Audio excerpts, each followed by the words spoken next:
Hi hello friends, మనం ఈరోజు వచ్చేసి 30th జూలై 2021కి సంబంధించిన కరెంట్ అఫైర్స్ గురించి డిస్కషన్ చేసుకుందాం. చాలా ఇంపార్టెంట్ అప్డేట్స్ ఉన్నాయి. వాటన్నింటి గురించి కూడా మీకు ఎక్స్ప్లెయిన్ చేస్తాను. కాబట్టి వీడియోని ఎండ్ వరకు చూసి మీకు నచ్చింది అనిపిస్తే లైక్ చేసి షేర్ చేయండి. ఈరోజు దగ్గరికి ఒక 17 ప్రశ్నలు అయితే ఉండడం జరిగింది. వాటన్నింటి గురించి మీకు క్లారిటీగా ఎక్స్ప్లెయిన్ చేస్తాను. చూడండి ఫ్రెండ్స్, కింద డిస్క్రిప్షన్లో ఇంగ్లీష్కి సంబంధించిన కరెంట్ అఫైర్స్ పీడిఎఫ్ లింక్ ఇవ్వడం జరిగింది. సో అక్కడ మీరు క్లిక్ చేసిన తర్వాత ఇలా వెబ్సైట్లోకి వెళ్తారు. వెబ్సైట్లోకి వెళ్ళిన తర్వాత డౌన్లోడ్ పీడిఎఫ్ మీద క్లిక్ చేస్తే మీరు ఈ రోజు యొక్క సంబంధించిన కరెంట్ అఫైర్స్ని ఇంగ్లీష్లో మీరు డౌన్లోడ్ చేసుకోవచ్చు. ఇవి కాంపిటేటివ్ జాబ్స్కి చాలా యూస్ఫుల్ అవుతుంది. తెలుగులో నేను ఇక్కడ మీకు క్లారిటీగా ఎక్స్ప్లెయిన్ చేస్తున్నాను కాబట్టి జాగ్రత్తగా వినండి. అలాగే నేను దగ్గరికి ఒక 4-5 డేస్ నుండి మీకు అప్డేట్ చేసుకుంటూ వస్తున్నాను కాబట్టి జాగ్రత్తగా గమనించండి. అలాగే మన వెబ్సైట్లో చాలా ఇంపార్టెంట్ ఏంటంటే జాబ్ అప్డేట్స్ కావచ్చు, లేటెస్ట్ ఇంపార్టెంట్ న్యూస్లు కావచ్చు, అన్నీ కూడా ప్రొవైడ్ చేయడం జరుగుతుంది. కాబట్టి ప్రతి ఒక్కరు కూడా జాగ్రత్తగా ఈ యొక్క వెబ్సైట్ని కూడా యూజ్ చేసుకోండి. ఈ వెబ్సైట్ మందే.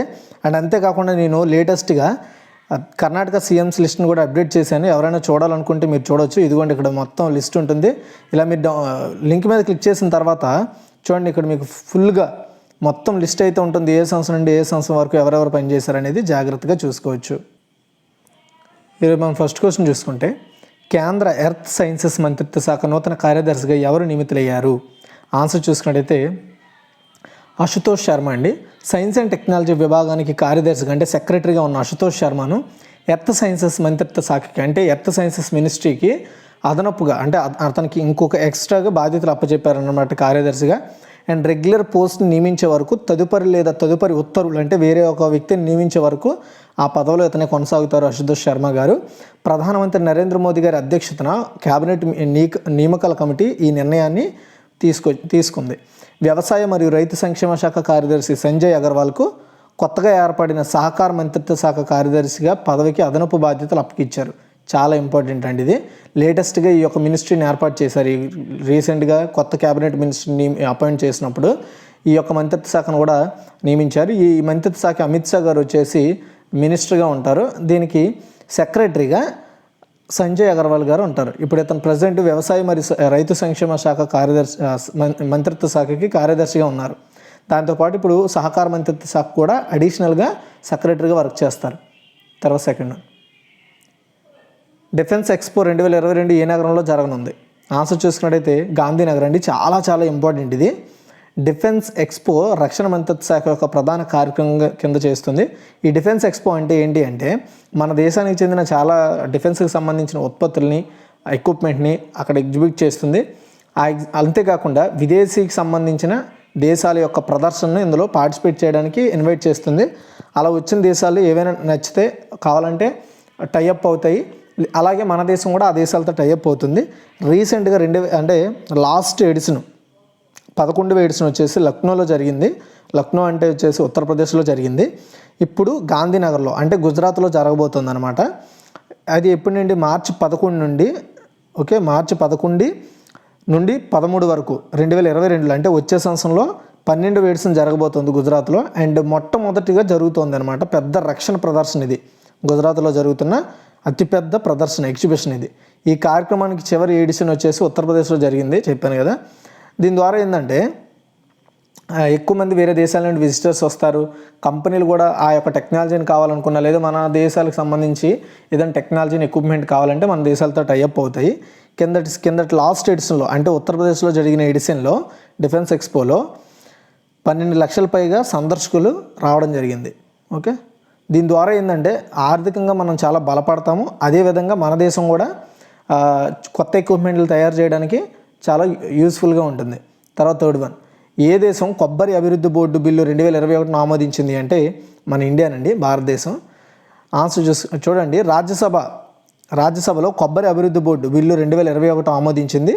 కొబ్బరి డెవలప్మెంట్ బోర్డు చైర్మన్ పదవిని అంటే ఈ కొబ్బరి బోర్డు ఏదైతే ఉంటుందో కోకోనట్ డెవలప్మెంట్ బోర్డు, ఈ బోర్డుకి చైర్మన్ పదవిని నాన్ ఎగ్జిక్యూటివ్గా చేయడానికి, నాన్ ఎగ్జిక్యూటివ్ అంటే చైర్మన్ పదవి ఏ ప్రభుత్వ అధికారికి ఇవ్వకుండా నాన్ ఎగ్జిక్యూటివ్ అంటే బయట వ్యాపార వ్యక్తులు ఉంటారు కదా, బాగా సంపాదిస్తూ లేదా టాప్ పొజిషన్లో ఉన్న లేదా మిడిల్ పొజిషన్లో ఈ వ్యాపారంలో ఉన్న వ్యక్తులు ఎవరైతే ఉంటారో వాళ్ళని ఇందులో నియమించడం జరుగుతుందండి. నాన్ ఎగ్జిక్యూటివ్ ఏంటంటే గవర్నమెంట్కి చెందని వ్యక్తి అంటే ఐఏఎస్ఎల్ నియమిస్తారు ఈ పదవుల్లో. ఇప్పుడు ఐఏఎస్ని కాకుండా నాన్ ఎగ్జిక్యూటివ్ పర్సన్ నియమిస్తారు. కాబట్టి ఇంతకుముందున్న ఏదైతే చట్టం ఉందో ఆ చట్టంలో ఈ 2021లో సవరణలు చేశారు. ఈ సవరణలో భాగంగా నాన్ ఎగ్జిక్యూటివ్ బోర్డుతో పాటు ఆంధ్రప్రదేశ్, గుజరాత్ బోర్డులో ఉన్న ప్రతినిధుల యొక్క నామినేట్ చేయగల సభ్యుల సంఖ్యను 4 నుండి 6కు పెంచింది. ప్రభుత్వ అధికారికి బదులుగా వృత్తిపరమైన వ్యక్తులను నాన్ ఎగ్జిక్యూటివ్ చైర్మన్గా నియమిస్తారు. దీని ద్వారా ఏంటంటే ఆ యొక్క సంస్థ బాగా అభివృద్ధి చెందుతుంది. ఇప్పటికే అంటే కొన్ని కమిటీలు కానీ కొన్ని సంస్థలు ఇచ్చిన నివేదిక ప్రకారం ప్రభుత్వ అధికారులు నియమించడం వల్ల వాళ్ళ యొక్క ఆలోచన నియంత్రణ అనేది సరిగా లేకపోవడం. అంటే ఫర్ ఎగ్జాంపుల్ అండి, ఇప్పుడు ఒక అనుభవం లేని వ్యక్తిని నియమించడం వల్ల ఏమవుతుంది, అక్కడ దాని యొక్క డెవలప్మెంట్ ఉండదు. అదే రంగంలో అభివృద్ధి ఉన్న వ్యక్తిని నియమించడం వల్ల ఆ పదవిలో అతని అభివృద్ధికి బాటలు వేయడానికి అవకాశం ఉంటుంది. దాని ద్వారా మనం ఎకానమికల్లీ బాగా డెవలప్ అవుతాం. ఓకే, అది దాని ఉద్దేశం. అంటే ఇంతకుముందు ఉన్న కోకోనట్ డెవలప్మెంట్ బోర్డు చట్టం 1979లో సవరణలు చేసి ఈ 2021 బిల్లుని తీసుకురావడం జరిగింది. తర్వాత 4th one, Procter and Gamble. ఇదొక చాలా పెద్ద కంపెనీ అండి ఇది. సో నిత్య వస్తువులు కావచ్చు, అవసరాలను తీర్చే ఒక సంస్థ అనమాట. సో ప్రపంచవ్యాప్తంగా అంటే మీరు P&G అనుకోండి, మీకు ఆ లోగో రాగానే మీకు చాలా ఐడియా వస్తుంది ఆ సంస్థ ప్రోడక్ట్ల మీద. ఇది ఒక గ్లోబల్ చీఫ్ ఆపరేటింగ్, అంటే దీని యొక్క సంస్థకి చీఫ్ ఆపరేటింగ్ ఆఫీసర్గా ఎవరు నియమితులయ్యారు? ఆన్సర్ చూసినట్టయితే శైలేష్ బెజురికర్. ప్రపంచంలోనే అతిపెద్ద వినియోగదారుల వస్తువుల సంస్థ అయిన ప్రోక్టర్ అండ్ గ్యాంబుల్ P&Gగా బాగా ఫేమస్ ఇది.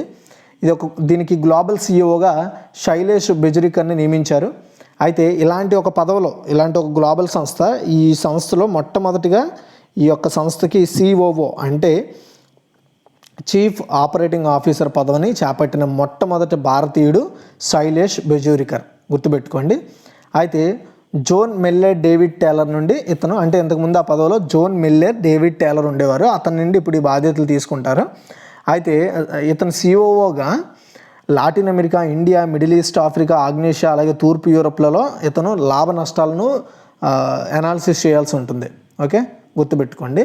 తర్వాత పోర్టర్ అండ్ గ్యాంబుల్ కంపెనీ అనేది ఓహియోలోని సిన్సివాటాలో ప్రధాన కార్యాలయం కలిగిన ఒక అమెరికన్ బహుళజాతి వినియోగదారుల వస్తువుల సంస్థ. ఓకే, తర్వాత 5th వన్, ఏ రాష్ట్రం మొదటి ఆర్చిడ్ పరిరక్షణ కేంద్రాన్ని ప్రారంభించారు? ఏ రాష్ట్రంలో? ఆన్సర్ చూసుకున్నట్టయితే ఉత్తరాఖండ్ అండి. ఉత్తరాఖండ్లో చమోలీ జిల్లాలో 70 విభిన్న జాతుల మొక్కలతో ఉత్తరాఖండ్ ఆ యొక్క రాష్ట్రానికి మొదటి ఆర్చిడ్ కేంద్రాన్ని స్టార్ట్ చేసింది. ఆర్చిడ్ అనేది మీకు ఇక్కడ చెప్తాను చూడండి, ఇది ఒక పుష్పించే మొక్కల యొక్క విభిన్నమైన అండ్ విస్తృతమైన కుటుంబం. అంటే ఇది ఒక టైప్ ఆఫ్ ట్రీ, అంటే మొక్కలు అనమాట. ఓకే, సో మొక్కలు, ఈ మొక్కలు ఏంటంటే వెరైటీ ఫ్లవర్స్ని, కలరింగ్ ఫ్లవర్స్ని పూస్తాయి అన్నమాట. అండ్ ఇది వచ్చేసి చాలా మంచి స్మెల్తో ఉంటాయి. ఆర్చిడ్ కుటుంబం అంటే ఈ యొక్క ఫ్లవర్ని ఆర్చిడ్ అని, ఈ యొక్క మొక్కలను ఆర్చిడ్ అని పిలుస్తారు. అండ్ ఇవి చాలా డిఫరెంట్గా ఉంటాయి, మీరు చూస్తే మీకు క్లారిటీ వస్తుంది. ఓకేనా, అంటే ఆర్చిడేసి అనే ఒక ఫ్లవర్ ఏంటంటే, అంటే ఆ మొక్క ఆర్చిడ్ అనే ఫ్యామిలీకి చెందిన మొక్క అనమాట. అలాంటి ఆర్చిడ్కి చెందిన విభిన్నమైన మొక్కల్ని పెంచడం కోసం మొదటి కేంద్రాన్ని ఏర్పాటు చేసింది. ఓకే, అయితే ఉత్తరాఖండ్ యొక్క మొట్టమొదటి కేంద్రం కూడా ఇదే. ఇందులో చాలా జాతుల మొక్కలను పెంచుతారు. మొత్తం 250 రికార్డ్ ఆర్కిడ్ జాతులను ఇందులో పెంచబోతున్నారన్నమాట. గుర్తుపెట్టుకోండి, దీన్ని పర్యవేక్షించడం, పరిరక్షించడంలో భాగంగా దీంతోపాటు ఉపాధి కల్పించడమే ఈ కేంద్రం యొక్క ముఖ్య ఉద్దేశంగా చెప్తున్నారు. నెక్స్ట్ 6th వన్, వ్యక్తిగత డేటా చట్టాన్ని ఉల్లంఘించినందుకు ఏ దేశం గూగుల్ సంస్థకు 31 లక్షల జరిమానా విధించింది? ఆన్సర్ చూసుకున్నట్టయితే రష్యా అండి. రష్యా ప్రభుత్వము వ్యక్తిగత అంటే మన పర్సనల్గా, మీది కావచ్చు, ఎవరిదైనా కావచ్చు, మీ పర్సనల్ అకౌంట్ కానీ, డేటా కానీ, లేదంటే మీ కాంటాక్ట్స్ కానీ, ఫొటోస్ కానీ, అలాంటి వాటికంటూ ఒక చట్టాలు ఉంటాయి. అలాంటి చట్టాలను ఉల్లంఘించిందని గూగుల్కు 3 మిలియన్ రూబిన్లు అంటే సుమారు 31 లక్షల జరిమానాలు విధించింది. ఈ విషయంలో గూగుల్కి ఇది ఫస్ట్ జరిమానా అని కూడా మాస్కో ట్యాగిన్స్కీ జిల్లా కోర్టు అనౌన్స్ చేసింది. అంటే ఆ కోర్టు ద్వారానే ఈ జరిమానాను ప్రకటించడం జరిగింది. ఓకే, అంటే దాని మీద వచ్చిన కొన్ని అభ్యంతరాలు, కేసులను పరిధిలోకి తీసుకొని ఈ నిర్ణయం తీసుకున్నారు. తర్వాత 7th వన్, అంతర్జాతీయ స్నేహ దినోత్సవం ఎప్పుడు జరుపుకుంటారు? International friendship day. ఆన్సర్ చూసుకున్నట్టయితే జూలై 13th అండి. అంతర్జాతీయ స్నేహ దినోత్సవం ప్రతి సంవత్సరం జూలై 30ని సెలబ్రేట్ చేస్తారు. మన India and Bangladesh, Malaysia, United Arab Emirates, United states ఇలాంటి దేశాలు ఆగస్టు 1st సండేని సెలబ్రేట్ చేస్తాయి. కానీ ప్రపంచవ్యాప్తంగా మాత్రం ఈ రోజునే సెలబ్రేట్ చేసుకుంటారు. 1930లో స్నేహ దినోత్సవాన్ని ఫస్ట్ హాల్మార్క్ కార్డుల వ్యవస్థాపకుడు జాయిస్ హాల్ నిర్వహించారండి. చివరకు ఏప్రిల్ 27, 2011న United Nations General Assembly July 30ని అధికారిక అంతర్జాతీయ స్నేహ దినంగా ప్రకటించింది. కానీ మన ఇండియా అలాగే బంగ్లాదేశ్, మలేషియా, యునైటెడ్ అరబ్ అవి మాత్రం ఈ డేని పాటించో. కానీ మనకు చాలా ఇంపార్టెంట్ అయింది మాత్రం ఇదే, గుర్తుపెట్టుకోండి. తర్వాత వ్యక్తుల అక్రమ రవాణాకు వ్యతిరేకంగా ప్రపంచ దినోత్సవం ఎప్పుడు జరుపుకుంటారు? ఆన్సర్ చూసుకున్నట్టయితే జూలై 30 అండి, అంటే ఈ రోజునే. 2013లో United Nations General Assembly July 30న వ్యక్తుల అక్రమ రవాణాకు అంటే దాన్ని అడ్డుకోవడానికి లక్ష్యంగా చేసుకొని ఈ జూలై 30న ఒక డేని ప్రకటించింది. మానవ అక్రమ రవాణా బాధితుల పరిస్థితిపై అవగాహన పెంచడమే ఈ రోజు యొక్క ముఖ్య ఉద్దేశము. 2010లో జనరల్ అసెంబ్లీ వ్యక్తుల అక్రమ రవాణాను ఎదుర్కోవడానికి గ్లోబల్ ప్లాన్ ఆఫ్ యాక్షన్ కూడా ఆమోదించింది. అయితే 2021 థీమ్ ఏంటంటే victims voices lead the way. ఏంటంటే అక్రమ రవాణా అనేది చాలా భయంకరమైన చర్య అండి. ఎవరైతే అక్రమ రవాణాకు గురవుతారో వాళ్ళ యొక్క భయం అంతా ఇంత కాదు. సో వాళ్ళు ఇంకా ఎందుకు బతుకున్నాం అనే సిచ్యువేషన్స్లో వస్తాయి. ఎందుకంటే ఒక్కసారిగా ఫ్యామిలీతో ఉండి ఎవడో మనల్ని కిడ్నాప్ చేసో ఏదో విధంగా వేరే దేశాలకి ఎవరిని ఎక్స్పోర్ట్ చేస్తూ ఉంటారు. ఇలాంటివి ఎక్కువ మహిళల్లో జరుగుతుంటాయి. దానికి కారణం ఏంటంటే సో మహిళలను అయితే వ్యభిచార గృహాలకు అలాగే వేరే వేరే పనులకు వాడుకునే అవకాశం ఉంటుంది. కాబట్టి వాళ్ళకి ఎక్కువ ప్రయారిటీ ఉంటుంది మన ఇండియాలో. కాబట్టి కొంచెం జాగ్రత్తగా ఉండాలి. నెక్స్ట్ 9 అంతర్జాతీయ వ్యవసాయ ఆర్థికవేత్తల అంతర్జాతీయ సంఘం అధ్యక్షుడిగా ఎవరు ఎన్నికయ్యారు? ఓకే, ఆన్సర్ చూసుకున్నట్టయితే మార్టిన్ కైమ్. గోటింగెన్ యూనివర్సిటీ నుండి వ్యవసాయ ఆర్థికవేత్త ప్రొఫెసర్ అయిన మార్టిన్ కైమ్ అంతర్జాతీయ వ్యవసాయ ఆర్థికవేత్తల అంతర్జాతీయ సంఘం, దీన్ని IAEA అంటారు, దీని యొక్క అధ్యక్షుడిగా ఎన్నికయ్యారండి.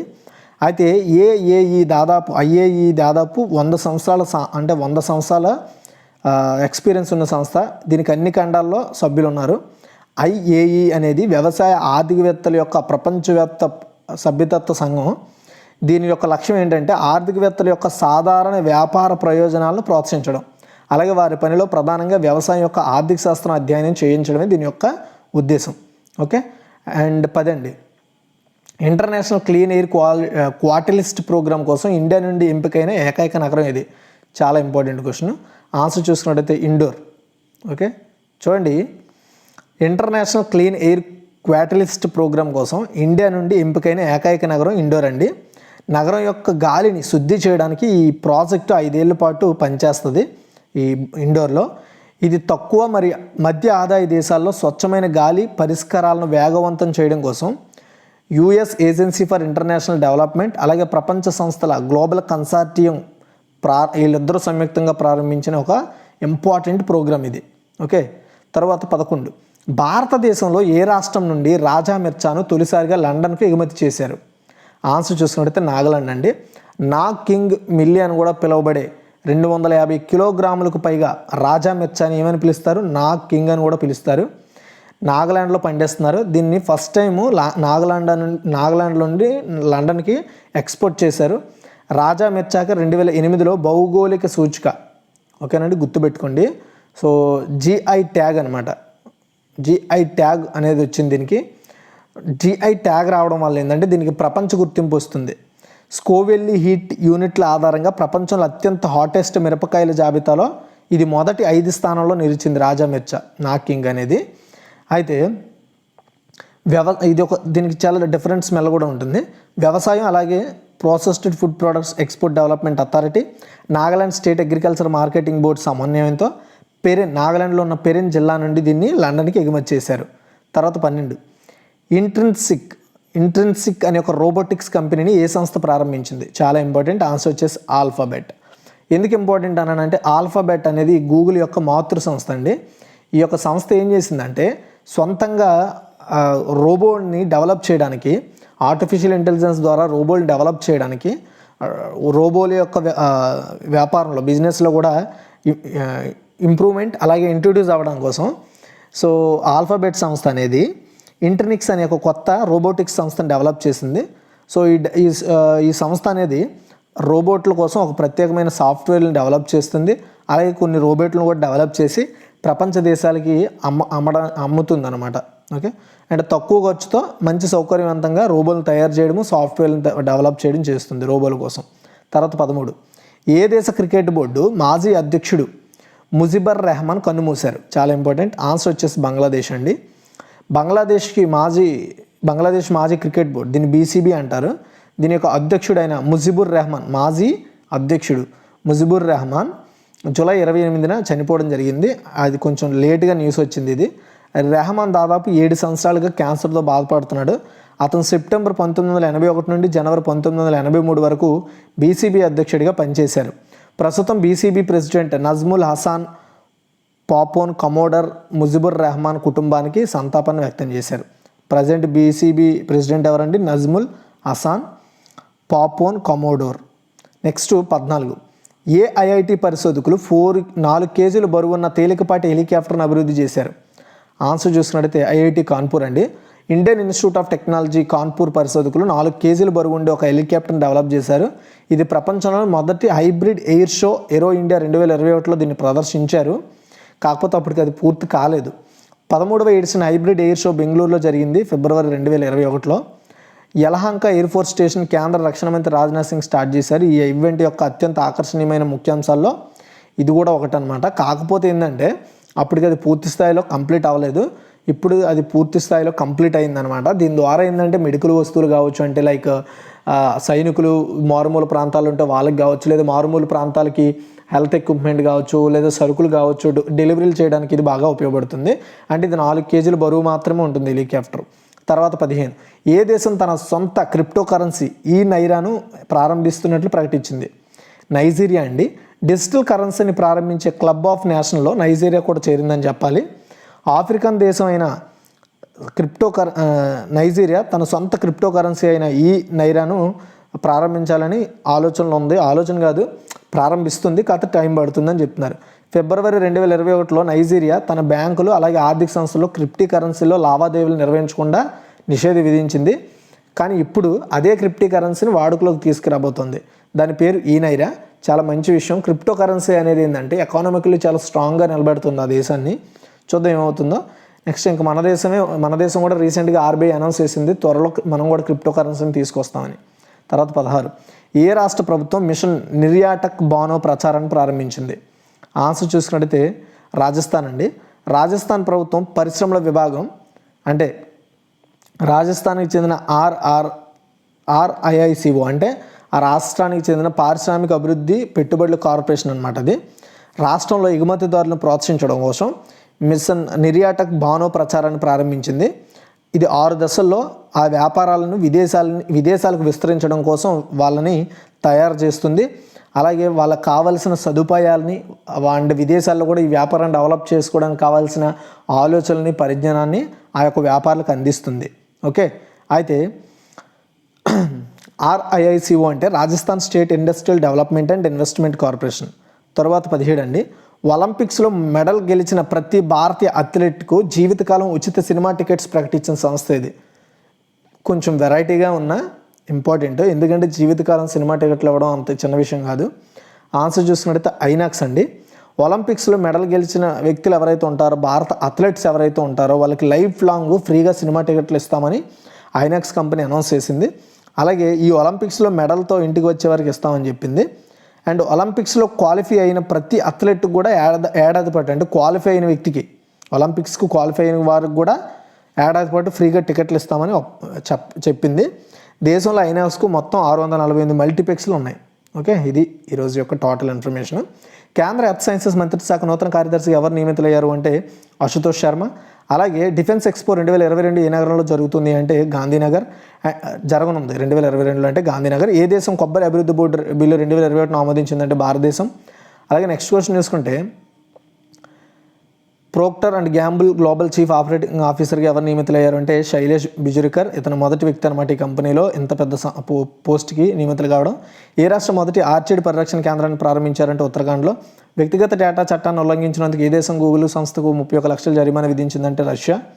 అలాగే అంతర్జాతీయ స్నేహ దినోత్సవం ఎప్పుడు జరుపుకుంటారంటే జూలై 30. వ్యక్తుల అక్రమ రవాణాను వ్యతిరేకంగా ప్రపంచ దినోత్సవం ఎప్పుడు జరుపుకుంటారంటే జూలై 30. అంతర్జాతీయ వ్యవసాయ ఆర్థికవేత్తల అంతర్జాతీయ సంఘం అధ్యక్షుడు ఎవరు ఎన్నికయ్యారంటే మార్టిన్ కైమ్. అలాగే ఆన్సర్ నెక్స్ట్ క్వశ్చన్ చూసుకుంటే international clean air quality list program కోసం ఇండియా నుండి ఎంపికైన ఏకైక నగరం ఏంటంటే ఇండోర్.